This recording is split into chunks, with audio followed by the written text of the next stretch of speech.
देवर्षि नारद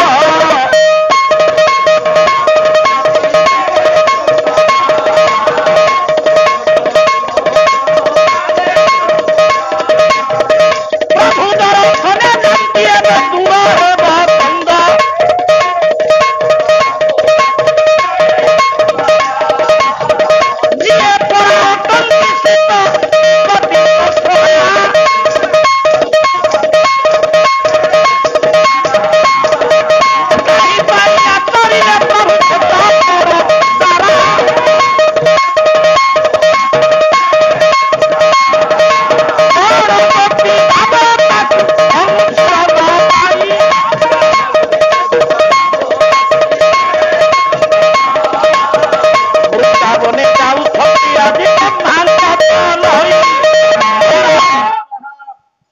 देवर्षि नारद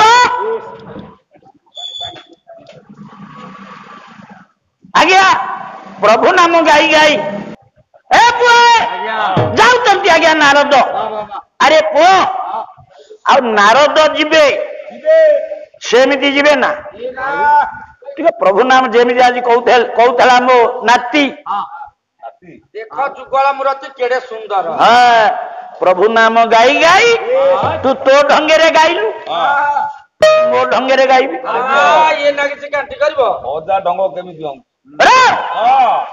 अरे प्रभु ठेले विमान रे गलणी गंभीरा भितर आज्ञा प्रभु कौन मोर शोइबेनी शोई नथेबे सेतिके बेले मो प्रभु शोइबो केते बेले तागरे धाड़िए गीत गोविंद जदि के पढ़ी कि शुणई दब सेतिकी मो प्रभु आखि की निद आसीजिवो पुरे चतुर्थ राति पाला ठीक है प्रभु शुआई दबा नारद प्रभु नाम गाई गाई करी जाऊ गले आज्ञा मन रखिथे गोपी भावटा कौन नारद भितर गोटे धारणा जानाम मुकति पसरा से किंपा कले परदारा समाधान पे नारद आदि जाउचंती वृंदावन अवलोकन पे ओरे गाउचंती प्रभु नाम केमिति गाइले पद्मावती चरण चारण चक्रवर्ती ए टोका दल सेई बाट देई कि आइच मुंडिया मारत सेठी पिठा दे आसिला जा केंदु बिल्लो ओरे जयदेव पिठा देई कि आमे आउछे से पीठर धाड़ी जयदेव गोसाई लिखिले मणिमय मकर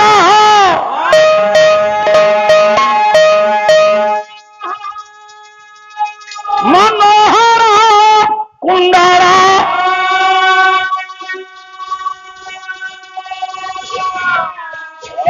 मंडित गंधमुदारम मंडित गंधमुदारम हरि मंडित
चंदन चर्चित नील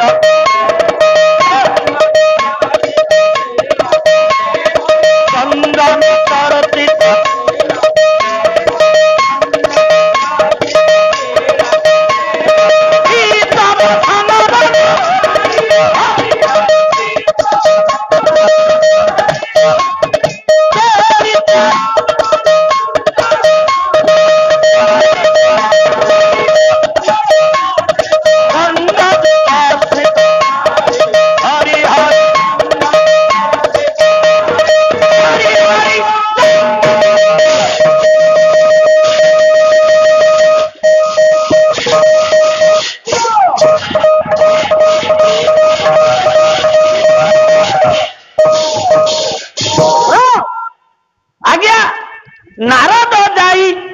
ମନ ଭିତରେ ତ ତାଙ୍କର ଧାରଣା ଜାନାମ ମୁକତି ପସରା ସେ କିମ୍ପା କଲେ ପର ଦ୍ୱାରା ତାକୁ ଟିକେ ହେଯିବେ।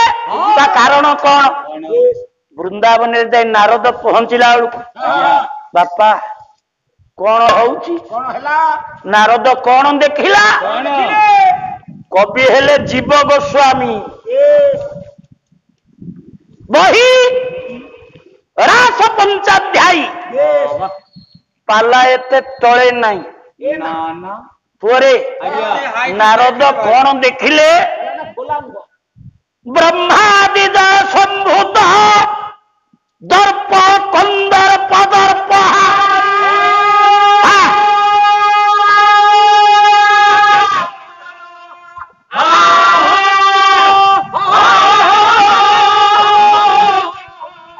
জয়তি শ্রীপতির গোপী রাসমণ্ডল বন্দিত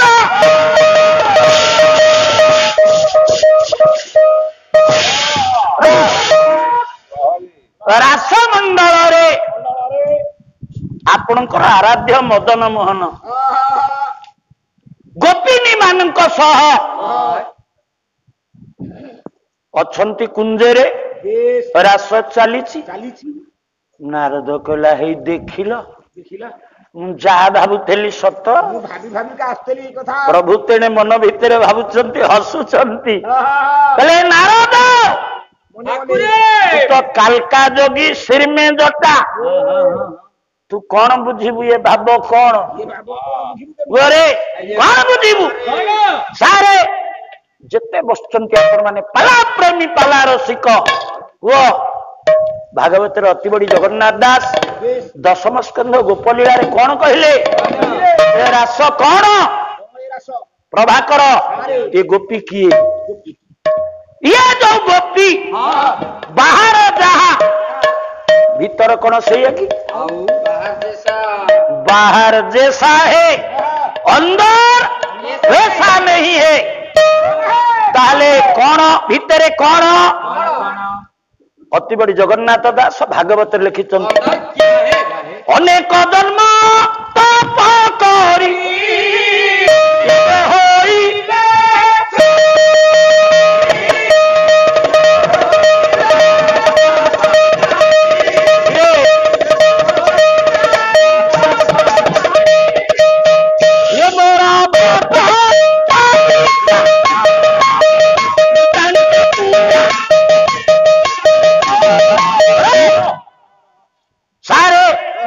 ଆଜିର ନୁହଁ କାଲିର ନୁହଁ ଅନେକ ଜନ୍ମ ତପସ୍ୟାର ଫଳ ଏ ଜନ୍ମରେ ସେମାନେ ହେଇଛନ୍ତି ଗୋପୀ। ଆଉ ଆମେ ଏତେ ସହଜରେ କହିଦବା ଗୋପୀ ଭାବ କଣ ରାଧା ଭାବ କଣ? ତାହେଲେ କୋଉ ଜନ୍ମ ତପସ୍ୟାର ଫଳ ଏବେ କହିବିନି, ଟିକେ ଆଗକୁ ଯାଉ। ପରେ ତାହେଲେ ଗୋପୀ କେଇ ଜଣ? 5 ଜଣ? କେତେ ଜଣ ଗୋପୀ? 10 ଜଣ? 50 ଜଣ?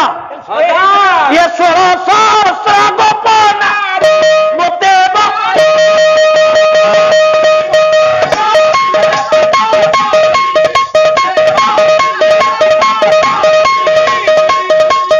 ବୋଧେ ମଦନ ମୋହନ ଆଜି ଚାହିଁଛନ୍ତି ତାଙ୍କରି ଲୀଳା ତାଙ୍କରି କୀର୍ତ୍ତି ଟିକେ ପଦେ ଶୁଣିବେ।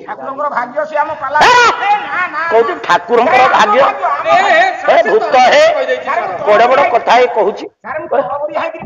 କହୁଛି ଠାକୁରଙ୍କର ଭାଗ୍ୟ ସିଏ ଆମ ପାଲା ଶୁଣୁଛନ୍ତି। ହେ ଭୂତ ହେ ପୁଅରେ ଚଳନ୍ତି ବିଷ୍ଣୁ ହେ ମହିମାମୟ ଇଏ ପୁଅରେ 16 ସହସ୍ର ଗୋପ ନାରୀ ମୋତେ ବରିଲେ ତପ କରି। ଆରେ ମୋର ପଚାରିବାର କଥା। କଣ ପଚାରିବୁ? ରାସ ସମୟରେ କୃଷ୍ଣ ଗୋଟିଏ ଥିଲେ ନା 16,000 ହେଇଥିଲେ? କାଇଁ ଏ କଥା ପଚାରିଲୁ? ମୋର ବୁଝିବାର କଥା ଆଜ୍ଞା, ପାଲାରେ କିଛି ଦେଖିବାର ନାହିଁ, କେବଳ ଶୁଣିବ ଆଉ ବୁଝିବ। କଣ ବୁଝିବା ପାଇଁ ଚାହୁଁଛୁ? ଏ 16,000 ଗୋପୀ ସାଙ୍ଗରେ ଜଣେ କୃଷ୍ଣ ଅନେକ ରୂପ ହେଇକିରି ରାସ କରୁଥିଲେ ନା ଗୋଟିଏରେ କୃଷ୍ଣ ରାସ କରୁଥିଲେ? କେବେ ଗୋଟିଏ କୃଷ୍ଣ ହେଇପାରିବନି। 16,000 କାଇଁ ଗୋଟେ କୃଷ୍ଣ ହବନି? 16,000 କୃଷ୍ଣ ଗୋପୀଙ୍କ ସାଙ୍ଗରେ ଖାଲି ପଦେ ପଦେ କଥା ହେଲେ 6 ମାସ ଦରକାର। ଚୁଡା ଭଜା ଚୋବେଇବାର ତ କମୁନି ନା? ଚୁଡା ଭଜା ଆଜି ଖାଇନି। भाई संगे सांग होइकरी बाहर ये मोबाइल देखा तो कमु नहीं ना कमियो नहीं या कहीं होउची ଶୁଣୁଛି हाँ है रो मन दे सुन गोपी के रो खाली चामर धरिबो खोलटिया आनिबो चामर ताଳ पाला वाला हमें पाला करिबो आ कोन ये सभापति आ प्रकाश बाबू आज्ञा आज्ञा एथर कहले बुढ़ा संगे गोटा टोका को पकई देले बुढ़ा को दबा दबसिया मन देकरी शुण मु तो एतिकी खाऊची चूड़ा बजा तो मुठिए चोबौची आज कोई जमा चोबे आई तो जमा चोबेईनी आ तमर सब कौन होउची गोपी के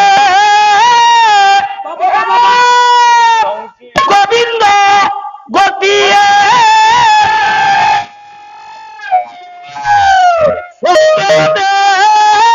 खंती देव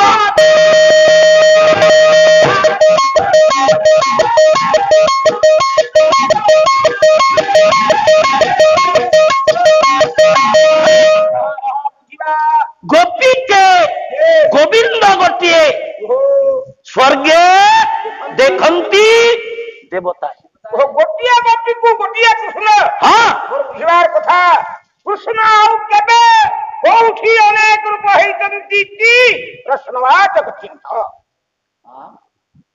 प्रभाकर अरे तू मदन मोहन को महिमा पर प्रश्न चिन्ह लगेलनु आज्ञा যদি কৃষ্ণ কেবে কোठी অনেক রূপ হেইতবে তাহারে আমি মানি নেবু কৃষ্ণ রাস সমୟରେ অনেক রূপ হেইচন্তি নেভর মানিবু ନାହିଁ এইটা অল্প দিনে মরিব আজ কাই আজ্ঞা বুঝিবা কথা প্রভাকর বন্ধু অবতারবাদ ভিতরে সজ্জন যোড়ি অবতার হচ্ছন্তি শ্রেষ্ঠ কিଏ গোটে হচ্ছন্তি মর্যাদা অবতার ଆଉ ଗୋଟେ ହଉଛନ୍ତି ଲୀଳା ଅବତାର ନାଇଁ କି ଆଜ୍ଞା ମର୍ଯ୍ୟାଦା ଅବତାର କିଏ ମର୍ଯ୍ୟାଦା ଅବତାର ହେଲେ ଭଗବାନ ରାମ ଲୀଳା ଅବତାର କିଏ ଭଗବାନ କୃଷ୍ଣ ଦଶ ଅବତାର ଭିତରେ ଆଗ ରୂପ ଅଛି କୁହନ୍ତୁ ଯଦି ଦଶ ଅବତାର ଭିତରେ ରାମଙ୍କର କୃଷ୍ଣଙ୍କର ବିଗ୍ରହ ଥାଏ ମାନିଲୁ ହଁ ଆଉ କଣ ହଁ ତମ ଆଡକୁ ପାଉଛି ଆଉ ବୁଝିବା କଥା ପାଲା ହଉଛି ବୁଝିବା କଥା ନା ଆଉ କଣ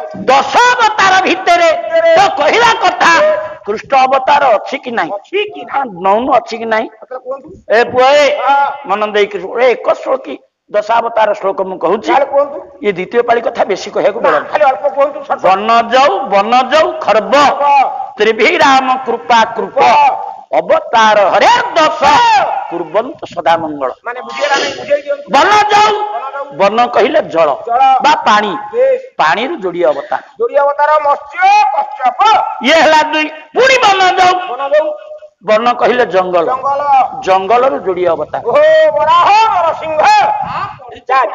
ଖର୍ବ ଖର୍ବ କହିଲେ ବାମନ ପାଞ୍ଚ ତ୍ରିଭିରାମ ରାମ ହେଲେ ତିନି ପ୍ରଥମ ରାମ ପରଶୁରାମ ପରଶୁରାମ ତାପରେ ଶ୍ରୀରାମ ଶ୍ରୀରାମ ଦୁଇ ତାପରେ ବଳରାମ ତିନି ସବୁ ତ ତୁ କହୁଛୁ ଆଉ ମତେ କାହିଁ ପଚାର କାମ ପାଇଲାଣି ଆଉ କାହିଁ ସାଡକୁ ଯିବି କୃଷ୍ଣଙ୍କ ଅବତାର କୃଷ୍ଣ ଅବତାର ଭିତରେ ନାହିଁ ଲେଖା ହେଇଛି ବଳରାମ ଅଷ୍ଟମ ଅବତାରରେ ବଳରାମକୁ ଦିଆଯାଇଛି ସ୍ଥାନ କାହିଁକି ଦିଆଯାଇଛି ଯୋଉମାନେ ଶିକ୍ଷିତ ସେମାନେ ଜାଣିଥିବେ ଡାର୍ୱିନ୍ ଥିଓରି କୁହରେ ବିବର୍ତ୍ତନବାଦ ସାଡକୁ ଯାଉନି କିନ୍ତୁ କୃଷ୍ଣ ଅଛନ୍ତି କେମିତି ଆଜ୍ଞା ଆପଣ ଗୀତ ଗୋବିନ୍ଦ ବହିକି ଖେଳେଇବେ ଏକ ଶ୍ଲୋକ ଗୋଟେ ଦଶାବତାର ଶ୍ଲୋକ ଅଛି ବେଦାନୁଦ୍ଧରତେ ତାପରେ ଭୂଗୋଳମୁଦ୍ବିଭ୍ରତେ ଆଉ କି ଧାରି ପଢିବା ଦରକାର ନାହିଁ ମେଛାନ ମୂର୍ଚ୍ଛୟତେ ଦଶାକୃତି କୃତେ କୃଷ୍ଣାୟ ତୁଭ୍ୟଂ ନମଃ ଅଛି ନା ନାହିଁ କଣ ବିହନ ଅଛି ରେ ତାହେଲେ ଭଗବାନ କୃଷ୍ଣ ହେଲେ ଲୀଳା ପୁରୁଷ ପୁଅରେ ସେ ଦରକାର ପଇଲେ ଏଇଠି, ଦରକାର ପଇଲେ 50 ହାତ ଦୂରରେ। ତୋ କହିବା କଥା କୃଷ୍ଣ ଅନେକ ରୂପ କୋଉ ଜାଗାରେ ହେଇଛନ୍ତି କି ନାହିଁ ତାକୁ ପ୍ରମାଣ ଦେଲେ ତୁ ମାନିବୁ। ଗୋଟେ ଛୋଟିଆ ଉଦାହରଣ ତତେ ଦଉଛି। ଦିନକର ଘଟଣା। ମା ଯଶୋଦା ହାତରେ ଗୋଟେ ମୋହଣା ଧରିଛନ୍ତି, ଗୋଟେ ଛନ୍ଦ ଧରିଛନ୍ତି। ସେନ ଗାଈ ଦୁହିଁବା ପାଇଁ କେହି ନାହାନ୍ତି। ପୁଅରେ ଆଗରେ ଚାଲି ଯାଉଛନ୍ତି ଭଗବାନ କୃଷ୍ଣ, ଅନେଇ ଦେଲେ। ମା ଗୋଟେ ମୋହଣା ଆଉ ଗୋଟେ ଛନ୍ଦ ଧରିକିରି ବୁଲୁ ବୁଲୁ ହଉଛି। ଭଗବାନ ପଚାରିଲେ, କହିଲେ ମା ଏ ମୋହଣା ଏ ଛନ୍ଦ ଧରିକିରି କାହିଁ ମା ବୁଲୁଛୁ? ଯଶୋଦା କହିଲା, ଆରେ ନୀଳମଣି କେହି ଆଜି ସହକାରୀ ନାହାନ୍ତି, ସହାୟକ କେହି ନାହାନ୍ତି, ଏ ଗାଈ ପଲୁଟା ଦୁଇଁବ କିଏ? ଭଗବାନ କୃଷ୍ଣ କହିଲେ, ମା ମୁଁ କଣ କରିବି କି? ମତେ ଦଉନୁ, ମୁଁ ଆଜି ଗାଈ ଦୁହିଁବି। ପରେ ପ୍ରଥମ କରି ଗାଈଠି ନେଇ ଛନ୍ଦ ନଗେଇ ଦେଲେ। ଆଜ୍ଞା ଗାଈ ଯାହାର ଥବ ସେ ଜାଣିଥାଏ ଦୁଇଆ ପ୍ରକ୍ରିୟା କଣ। ଦି ଆଣ୍ଠୁରେ ମୋହଣା ତାକୁ ମାଡ଼ି ବସିକି ଧରିଛନ୍ତି, ଗାଈ ଦୁଇଁବା ଆରମ୍ଭ କଲେ। ଜମା 4 ଚିର ଗୋଟାଏ ଥର ଦୁଇଁଛନ୍ତି। ଆଜ୍ଞା ପ୍ରଭୁଙ୍କ ମୁଣ୍ଡରେ ଯୋଉ ବେଣ୍ଟି ବାଳୁତି ଥିଲା ମା ଯଶୋଦା ତାକୁ ବାନ୍ଧିଥିଲା, ଏ ଗାଈ ଦୁଇଁବା ଭିତରେ ସେ ବେଣ୍ଟି ବାଳ କେରାକ ମୁହଁ ଉପରକୁ ପଇଲା। ଆଜ୍ଞା ମୁହଁ ଉପରେ ଯଦି ବେଣ୍ଟି ବାଳ ପଇଲା ଆଉ ଗାଈ ଦୁହିଁ ହବ? ଦେଖାଯାଉନି। ଏଣେ ପ୍ରଭୁ ଚିନ୍ତା କଲେ, ମୁଁ ତ ବଡ ଦମ୍ଭେରେ ମା କହିଲି ଗାଈ ଦୁହିଁ ଦେବି, ଏଣେ ଇଏ ବେଣ୍ଟି ବାଳ ତ ପଇଲାଣି ମୁହଁ, ଗାଈ ତ ଦୁହିଁ ହଉନି। ଯଦି ଗାଈ ନ ଦୁହିଁ ପାରିଲି ମୋ ସାର୍ଟିଫିକେଟ ହବ ବ୍ୟାଡ, ଆଉ ଗୁଡ ହେଇପାରିବନି। ମା କହିବ ଗୌଡ ପିଲା ଗାଈ ଦୁହିଁ ଜାଣିନି, ମୁଁ କଣ ସେଇଆ କରିବି? ମୋ ସାର୍ଟିଫିକେଟ ଟାକୁ ବ୍ୟାଡ କରିବି? ନାଇଁ ଗାଈ ଦୁହିଁବି ନା। ପ୍ରଭୁ କଲେ କଣ? ଖୋଜୁଛୁ ରୂପ, ଶୁଣୁ ମନ ଦେଇ ପୁରୁଣା କାଳିଆ ଗୀତ ଧାଡିଏ। ଗାଈ ଦୁହୁଁ ଦୁହୁଁ କେଶ